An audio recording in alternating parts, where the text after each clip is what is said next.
Ladies and gentlemen, welcome back to Front Page Esports after another long hiatus. Me and Frank are back in the chairs and back with some hot gaming news for you guys. We are so happy to be able to bring this episode to you. And boy, is it an episode. We got quite a few topics, quite a lot of stuff to get through. So Frank, let's jump right into it. Where are we starting this one off for the fans? Yeah, I know we've been, like you said, Rob, we've been away for a little while. We're glad that we're able to come back now and give you what we've been watching in the background of what's been going on in the esports world. So much going on. And we're going to start with League of Legends, Rob, in the swing of worlds right now. Obviously, the biggest tournament of the year for that esport, your favorite esport as well. So what's been going on with League of Legends Worlds? Well, Frank, it's unfortunately a very typical performance for North America right now, and they're just getting swept at groups. In fact, they're actually on pace to have the worst performance in Worlds in 3 years. And everyone's hope this morning was on TSM to be able to beat Gen G, but Gen G, they're still undefeated, and now TSM is just not looking good. TL took an embarrassing victory last night as well. And Frank, I feel like before we get into some of these more game-specific analyses, we kind of have to talk about why it might be difficult and why viewership, especially from the North American region, is down for Worlds, at least for this year. Let's not beat around the bush. If games are going on at 4 in the morning, 5 in the morning, 6 in the morning, there's not going to be that interest that people have for those live games. And League of Legends is such a Twitter reliant esport. Everyone's always on Twitter checking things. So people are waking up, they're seeing those scores, and then they're not necessarily wanting to watch those rebroadcasts. And the rebroadcasts are also, at 10 a.m., at 11. They're not prime time slots. So viewership has been down. But listen, I'm very impressed with Mad Lions before they were able to fall. I'm really interested in the compositions that have been coming out in this Worlds, and I take no credit for this take, but Slasher brought it up on Twitter, and I have to say I agree completely. If Cloud9 didn't mental boom at the end of the season, this was their meta. It's that double 80 carry, one in the bot lane, one in the mid lane, a lot of split pushing going on, a lot of that dragon control, really trying to push up to the mid lane, get those first objectives, and just win as quickly as possible. And so we've seen those teams that aren't really prioritizing objective control that are getting those late 12-minute, 15-minute, 18-minute first dragons. Those are the teams that are struggling. And unfortunately, those teams that are struggling are the North American teams. Chinese teams and Korean teams seem to be adapting. But Frank, there's actually something really cool about this tournament, which was the steps that they had to take to get it to run. As you know, this is one of the very few majors that is actually going forward in person, despite the global pandemic. And what that meant was players had to have a 14-day quarantine in the hotel rooms. They couldn't leave. They couldn't even practice with their teammates. It wasn't a team-wide quarantine. It was an individual one. And now that players are on the other side, they're saying there's been some mixed experiences, players saying that they felt mentally, taking it a heavy toll as a result of that quarantine, players saying that they weren't able to practice with their teams as much as they wanted to. So maybe that's some beginner nerves, but we're now fully halfway through group stages. And I feel like at that point, there was some excuse in the beginning, but now especially Team Liquid needs to step up their game. I know the groups is historically where North America doesn't do too hot, but this was the year to prove everybody wrong. And the fact that we're not better, and these team compositions were just not enough damage is being drafted, and we're just losing in pick and ban and just going through these 25-minute games where you got swept. It's not a good look, Frank. It's a professional region ostensibly, but you wouldn't know it by watching it. No, I mean, there's always games where certain regions, dominate the others. And we, being from North America, we always want to see the North American teams, do really well. For a long time in CSGO as well, the North American teams weren't that hot. Then a team like Liquid came up and, had a little bit of a dynasty there for about a year. I don't know if dynasty is a proper word, but they were really good for about a year, running through some tournaments. And North American spirit for CSGO became a lot more popular than it was for a long time. So in any game, you want to root for your region. As for the quarantining thing, Rob, I will say, I know we know people just in general we've had to quarantine in the States due to the COVID-19 pandemic for 14 days, and we're not also waiting to play for millions of dollars across the world in China. So quarantine is a crazy mental toll. You're kind of just locked away, worrying about so many different things. I can only imagine what it's like when you also can't practice properly and you can't leave your hotel and you're not in your home and you know that you have such an important tournament, the tournament that you work your whole life for, right around the corner. It's got to be mentally exhausting. So I give a lot of props to the players, no matter what, for going over to Shanghai and competing in this tournament. No matter what, every single player deserves the utmost respect for their competition going. Well, Frank, it's interesting that you mentioned that because some of these teams that actually were able to adjust a little bit better were those European teams, were some of those wild card teams. And you mentioned how there's a lot of regions in certain games that just dominate. Yeah. With the exception of North America, if you were to take North America and remove them entirely from the groups tournament, you would see there was actually a lot of upsets. You know, Mad Lions, I mentioned them earlier, they fell to a Turkish wild card. Wild cards are almost a joke in Worlds. They're there just to check a box to say that X amount of countries were involved in the tournaments. So they're actually getting close. And LGD Gaming was pretty good. They lost the Pacific Championship to PSG Talon. So it's not that there's this Korean domination that we've seen in earlier seasons. It's actually a pretty level playing field, which makes it even more disappointing that North America can't even get up to them. Everyone else seems to be improving. And again, I really feel like Cloud9 would have excelled in this Worlds had they just kept it together. But that's not how seeding works. They were not at the Worlds tournament. Instead, we have Liquid. And, you know, yes, we mentioned that some of their players were having a bit of a hard time with the quarantine. That's extremely understandable. But from a coaching perspective, from an analytics perspective, something's not there. And I hope it shows up and shows up quick. Yeah. All right, Rob. So that's for what's going on in League of Legends. We'll give you updates on that as, you know, Worlds rounds out. And looking at the Call of Duty League now, the Call of Duty League is into full swing of its off season. And since the last time we had a Front Page Esports, it's been very busy, actually. So the Dallas Empire had just won the Call of Duty Championship, the Call of Duty League Championship for 2020. Last time we had talked, and it was the inaugural year competition. A lot of props to that organization, like we've talked about in the past. But to bridge the gap into the off season, Call of Duty has what the community likes to call Rostermania. And it's this very similar to, you know, the traditional sports is off season, except a lot of roster movement. And just like in past years of Call of Duty, this year we are seeing a lot of roster movement. That's really where esports differ from traditional sports in terms of off season, is there's a lot more fluidity with the rosters. So while players are on 2-year deals in the CDL, going back from 2021 into 2020 into 2021, the team has the option to pick up a contract for its second half now going into 2021, or they can release that player and trade them to a different franchise. So also adding to the madness of the contract situations, the league shifted from 5v5 to 4v4 like we talked about on the last Front Page Esports, Rob, and that means that 12 active roster spots were going to be removed from the Call of Duty League. So 12 people, or at least 12, you know, like individuals, will no longer be starters if they were starters in the past. So this leads to Rostermania now. And a day after the season ended for the Dallas Empire, they had to cut a player. 5 great players. They just won a championship and they had to make a call. They ended up cutting Clayster, a 3-time world champion, arguably the greatest leader in the history of Call of Duty. He is known for leading young talent, leading players like Simp and Abizi in Black Ops 4 World Championship. Now it's Shotzi here in for Dallas Empire in Call of Duty Modern Warfare Tour World Championship. He's just an amazing leader, an amazing role model for young players. But unfortunately, when you're on a team with these great talents like Shotzi, Hook, Illy, and Crim6, obviously the GOAT 3-time winner, greatest, like most earning player in Call of Duty history, like someone's got to, you know, go to the side, and unfortunately had to be Crim6. But out of respect, the Dallas Empire organization led by Hastro and the rest of the MV Gaming people told Clayster that they'd move him wherever he wanted. Wherever he wanted to go, they'd make the move happen, whether it be a trade, you know, whatever they had to do to make it happen, they'd move him. And he decided he wanted to go to New York to play alongside Zuma and a young gun Mac, maybe help Mac grow as well there in New York for the subliners. They're looking to add Hydra from Challenger Series, reportedly. We'll see if that happens. Hydra was a really good player on the Challenger scene this year, which if you don't know Challengers, it's kind of like the minor leagues for the Call of Duty League. Hydra was a great player this year. We'll see if they can round out that roster. John also reported to be joining New York Subliners, but that is still yet to be seen. Minnesota, LA Gorillas, and the London Royal Ravens are 3 teams to note. They dropped their entire rosters going into 2021, completely starting from scratch, which for a team like London Royal Ravens kind of made me scratch my head a little bit, because they did come in like 4th at the Call of Duty playoffs this year. Coming in 4th, the team really wasn't that bad. I must have been a monetary situation on the management side for Ravens making that call. But a little head scratching to me. We'll see what they can do. Those rosters. Minnesota actually has been announced. Attach and Accuracy coming over from New York, joining the Minnesota team. As for the top dogs, everyone wants to know about Chicago Huntsmen and the Atlanta FaZe. You know, Chicago came in 3rd in the playoffs. Atlanta came in 2nd in the playoffs. As for Chicago, Dashy left Optic Gaming LA after sitting on their bench for most of the year.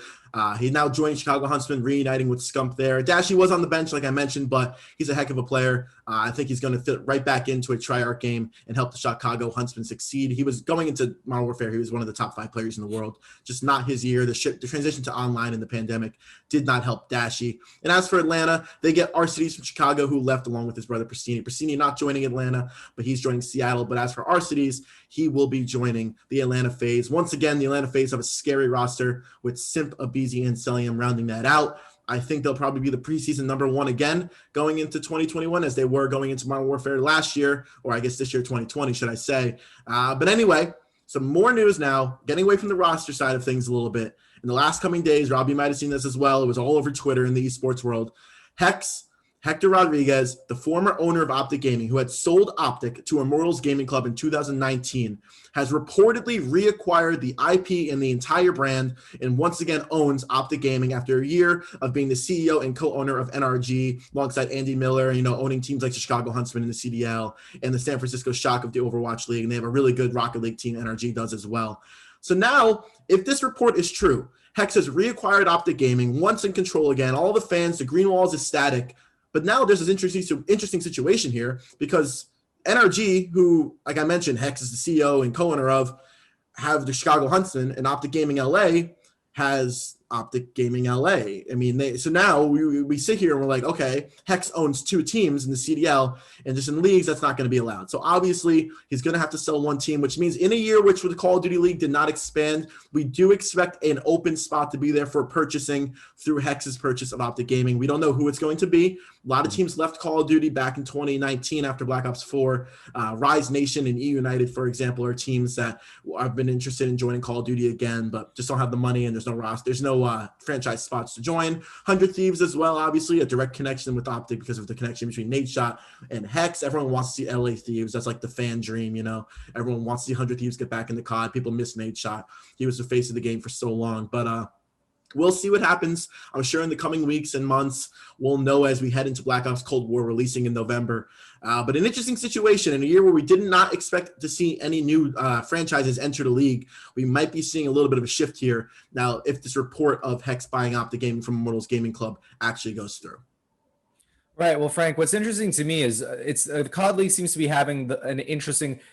You wouldn't think they'd be having both problems at the same time, where they had to cut players because they're downsizing. And so a lot of players were very upset. I saw a lot of players taking to Twitter, taking owners to task, saying that this was a financial decision that didn't need to be such a drastic one, such a hardship one. And players really saying that the timeline that they received wasn't when they would expect from a professional league. But then we also now have an opening spot. So it would seem that they're shrinking, yet they're expanding. And so my question is for the owners, and how do you have a team?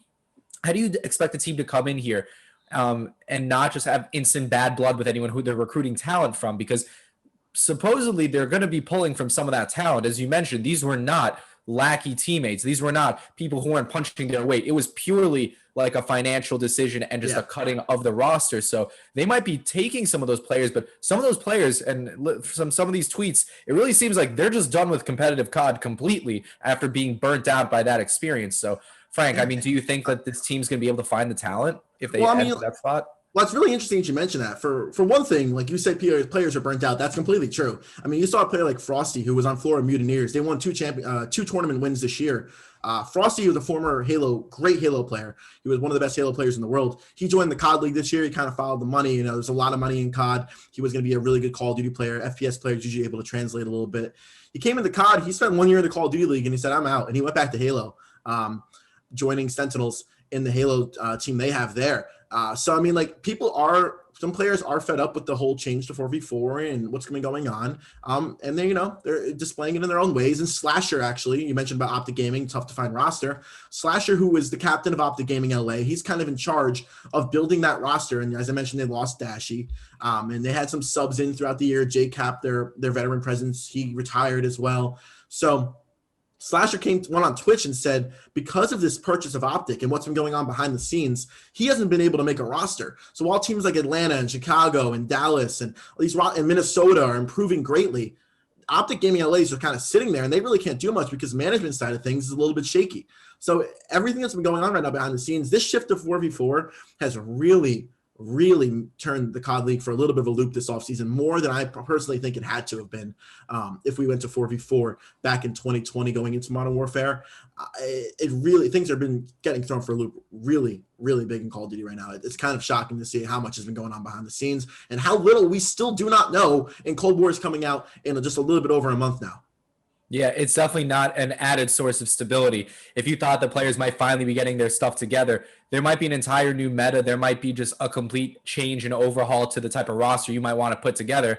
And Activision, in typical Activision fashion, is in no way forthcoming with information. They're putting a little crumbs, they're sprinkling in a little hints, but that's mainly just to promote the game. But you know, if you're a franchise, you're invested in the game. You're not a customer. You're part of that company. So I would hope that there's some sort of backline channel communication so they can understand what COD League is going to actually look like with Cold War. And I'm excited for it, but Frank, I'm not excited for it if it means that my favorite players, my favorite teams, and people who are the most dedicated are getting the most burnt out and getting just the worst hand dealt to them. So hopefully they can pull it together. But you mentioned Optic, you know, that shouldn't be how a team operates. I mean, a team obviously is top down. It's a management side after all, but you know, there shouldn't be such a roadblock, such a, you know, an icing, a chilling of the room effect where just a roster can't be built, because at the end of the day, their first job is to field a team, you know, and it just shouldn't be happening. Yeah, I think we're kind of seeing repercussions of that $25 million buy-in and the monetary effects of COVID-19, not having those home series and being a financial burden.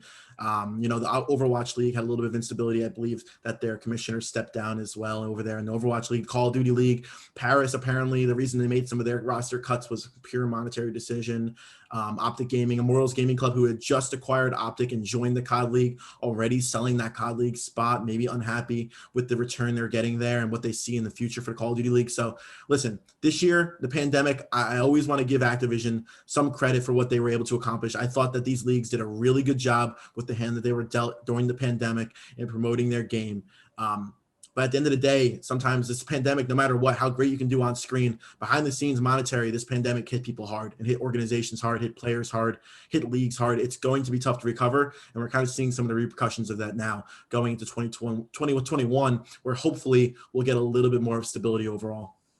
Well, right, Frank. It's interesting that you mentioned that, because this is a difficult time, something that people didn't ask for. It wasn't imposed on them. But our next topic is very much a self-imposed, self-caused, and really kicking yourself in the foot type of scandal.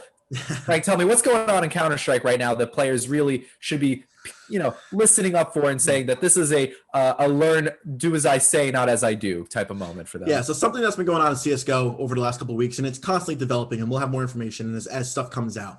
But 37 CSGO coaches have been banned by the Esports Integrity Commission after an investigation put in place into a cheating scandal. Coaches were apparently using a spectator bug in the game that allowed them to see different views on the map that were unrestricted. For lack of a better term, they were kind of like no-clipping into different positions to see enemies' positioning, strategy, you know, and really relaying that information back to their team to give their team an unfair advantage. Most of the coaches banned were in tier 2 competitions, you know, for lack of a better term as well, maybe like a AAA baseball rather than the Major League Baseball. But that's still a high-level competition, and there were some professional, you know, A-tier teams who got caught doing this. FaZe Clan, MIBR, and Navi as the greatest examples of that. They were getting caught using this exploit, and it's disappointing to see that so many different teams were using an exploit like this, and this wasn't like a, you know, sportsmanship, gentleman's agreement kind of decision to not to make this not be a thing and like make sure this didn't happen. I mean, different esports have gentleman's agreements where they agree like, all right, we're not going to do this. It's messed up. We know it's an exploit in the game. Let's not do it. But for teams to be doing this, especially when there's money on the line and people are trying to get to that next tier, like I mentioned, all these tier 2 teams, players are trying to get to that top tier and be the best they can be. It's a load of garbage in my opinion. It's really messed up. I'm glad that the Esports Integrity Commission is taking some action against this. Yeah, but Frank, you mentioned this is kind of like AAA in baseball, but these they're old enough to know better. Oh yeah, seasoned enough to know better. Like, that's not an excuse just because it's not at the highest level. And I know that's not what you're saying, but some of them mentioned on Twitter, I saw again making excuses saying that because the tournaments were not as prestigious as some of the other ones that it's everything's fair in love and war. Absolutely not. If you're not playing by the rules, you shouldn't be playing, and it's as simple as that. They know better. Yeah, they definitely It's know always. better. And apparently there will be some. I saw a report, and I'm not completely sure if we'll see this come sooner rather than later. But they may adjust some scoring as well because of the cheating. Maybe take away championships from people. We've seen that happen in traditional sports. Maybe they'll do it here. We'll see what happens. The investigation is still ongoing. We're supposed to get an entire report from the Esports Integrity Commission at the end of October. So we'll make sure to give you an update on that when it comes out. So Rob, really quick. Before we transition to something a little bit more fun, we're going to talk very quickly about the Overwatch League. Not the Overwatch League isn't fun. I shouldn't phrase it that way, but you know what I mean. Overwatch League finals are coming up this next weekend. We just wanted to give you guys a heads up on what's going on there. It's 2 NA teams versus 2 Asian teams going head to head in the playoffs. The San Francisco Shock and the Philadelphia Fusion taking on the Shanghai Dragons and the Seoul Dynasty. It'll be San Fran versus Seoul, and then Philly versus Shanghai. 1.5 million to the first place winner, double elimination bracket starting on Thursday, October 8th. San Francisco looking to go back to back. It should be a fun little weekend to watch. We'll see what they can do. Obviously, in the online year, like we mentioned, Rob, everything's different. But still, the top dogs were able to pull through there in the playoffs and make it to the finals. So it should be a good weekend of matches so we can see what's going on. Maybe we'll get our first back-to-back in Overwatch history. Yeah, I'm excited for it. I mean, it's effectively the doubleheader of Overwatch, so I'm always excited to watch it. But I think 1.5 million is a good prize pool. I think that's a fair. I think especially for we mentioned the problems that Overwatch League is having. I'm happy they were able to scrap that together, as it were, because it does keep that tight. It does make people excited about it. And it's going to start on Thursday, so October 8th. It's going to be a busy day for everybody, but I think it's going to be a good tournament to watch. I'll be sure to be watching it. I mean, Frank, we'll definitely have some highlights for you guys. Keep your eyes peeled for that. We are very excited to bring that to you. But Frank, you were saying something there. I didn't quite hear you. I think it was kind of sus. I mean, I think you might need to be ejected, and that's a perfect, extremely clean, definitely not at all forced segue into one of our final topics here, which is the explosion of Among Us. It seems like casual fun party games with people have been really popping off. First it was Fall Guys, and now it is Among Us. And I know this just from the amount of casual organizations that I'm a part of here at Syracuse. I'm sure you've seen it too, that have just adopted Among Us as just a cooperative experience, because you can't really have in-person events. Everybody seems to be doing Among Us, just hang around, play out, and then, just bully your least, the coworker that you don't like the most just gets ejected first every time, regardless of whether or not they're the imposter. Yeah, I mean, it's weird because, like, if you told me back when I was in 9th grade playing a Mafia, the card game, at my lunch table, if you told me that, like, tens of thousands of people would enjoy watching around a Mafia, I would tell you that you're dense. Like, you're so wrong. But, like, Among Us is virtually a game like Mafia, and it is so much fun. And it's fun to watch. It's fun to play. Watching your favorite streamers, just yell at each other and throw sus on each other and investigate like the detectives.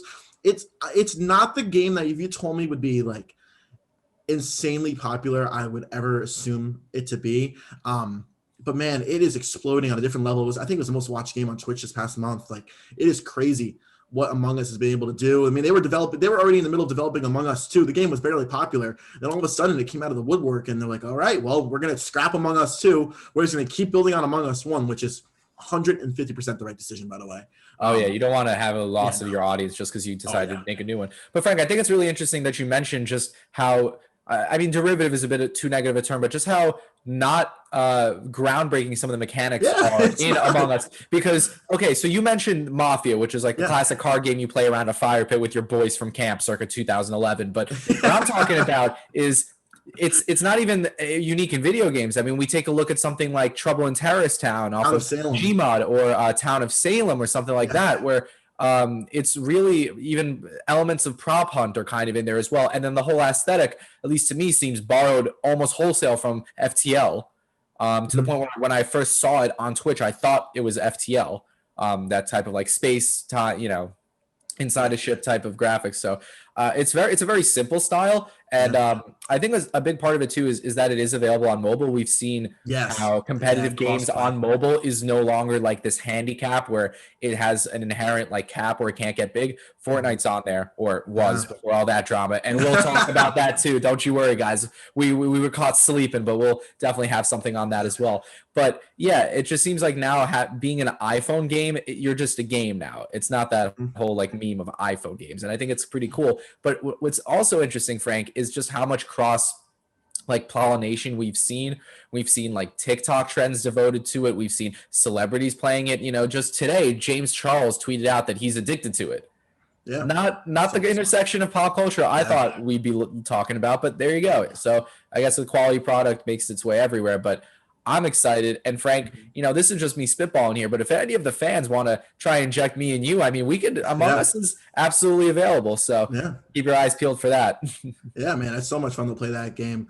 If anyone wants to play, please hit us up. We'll make a group. We'll get something going. I would love to play that game with some people who are watching this show, some of our fans here, CitrusTV. So, Rob, let's round it out very quickly. Talk a little bit about Valorant. 100 Thieves made some roster changes, and there was a patch to one of the main weapons in the game. First of all, 100 Thieves, a team who, people follow in Valorant because they have a really passionate fan base. They had a team full of Hiko and a bunch of PUBG players, and they were really bad. They got so much criticism from the community. They actually made some adjustments. They kind of reformatted their lineup. They still have Hiko. They added Nitro from CS and Steel from CS as well, and added Asunya and Dicey from Immortals Gaming Club Valorant to round out the 100 Thieves roster. A good move for them to try to make their way up in the rankings here of Valorant competitive. Right, and on the actual game side, we also saw a nerf to one of the most iconic guns in the game, the Op, stolen kind of from the Counter-Strike Op, but this one is Operator, OP. So what happened is we are looking at a gun that is it's very high damage. It's already very high risk, and so what they're trying to do is make it a little bit higher of a risk. Now, damage is only down on leg shots, and leg shots, to be honest, unless you're trying to rush and, Sage is just, throwing the wall up or something, you really shouldn't be going for leg shots anyway. So that's not the biggest nerf. The biggest nerf for me is the price going up 500 pence, and then they're also decreasing the movement speed as well. So you're not going to be able to do that, back-to-back corner peeking. They're actually trying to, they're decreasing the accuracy from center point, just how much offset the damage is where you are, where it'll go if you're moving around. So what they're trying to stop is maybe when you have some guys sitting in heaven peeking 3 different sight lines going into sight.